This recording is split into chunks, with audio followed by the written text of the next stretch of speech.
Bonjour à tous, je vais vous présenter, en fait, vous faire découvrir le logiciel Autodesk Inventor dans la version 2016.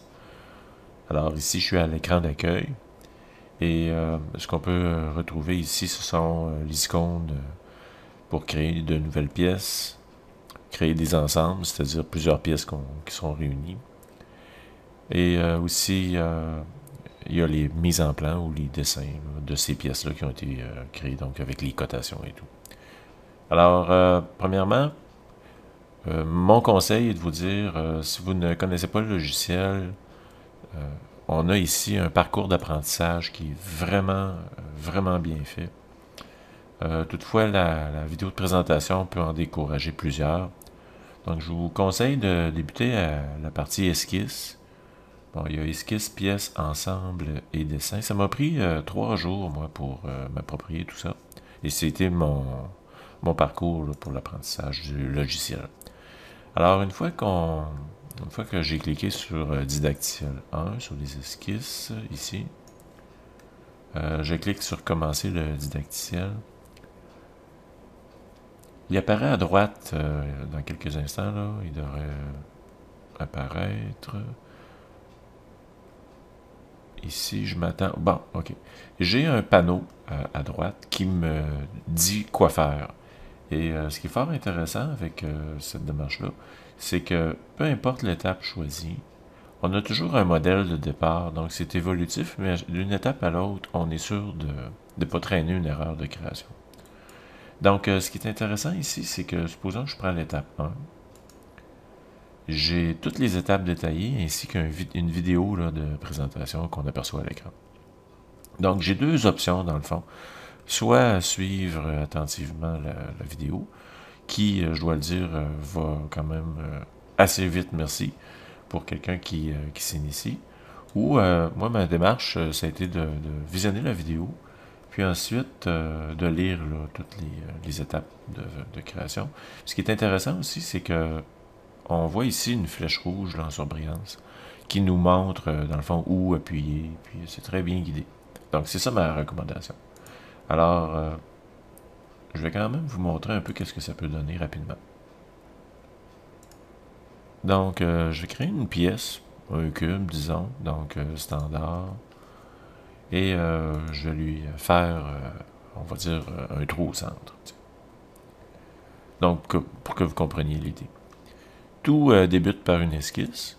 Je clique ici sur esquisse, et j'ai à choisir un plan, soit le plan horizontal ou ce plan-ci, tiens.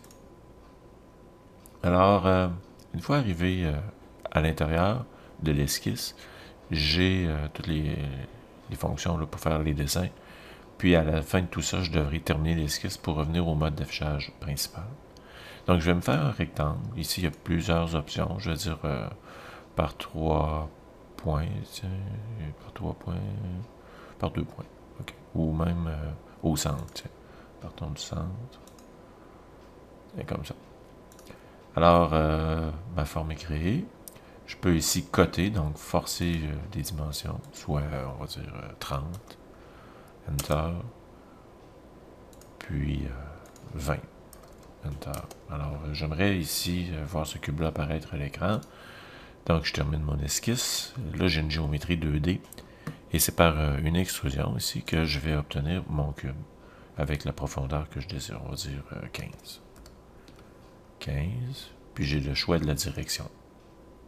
Ou symétrique, je peux le faire selon le plan là, des deux côtés. On va dire OK, comme ça, le petit crochet. Donc, si j'ai dans l'arbre ici à gauche, là, l'extrusion qui a été créée, et elle a été créée à partir de l'esquisse. La forme 2D, dans le fond, là, qui a permis de la créer. Alors, supposons que je désire ensuite faire des perçages ou modifier la forme. Ben, je peux toujours faire à nouveau une esquisse. Et puis cette fois-ci, je pourrais dessiner des trous. On va dire un gros trou au centre de 15. Alors, je dis terminé. Puis là, je vais faire une extrusion. Et cette fois-ci, je vais faire un enlèvement de matière. Donc, je cherche le bouton, soustraction, comme ça. Donc, OK. Puis normalement, on devrait voir, c'est ça. un perçage là, bord en bord.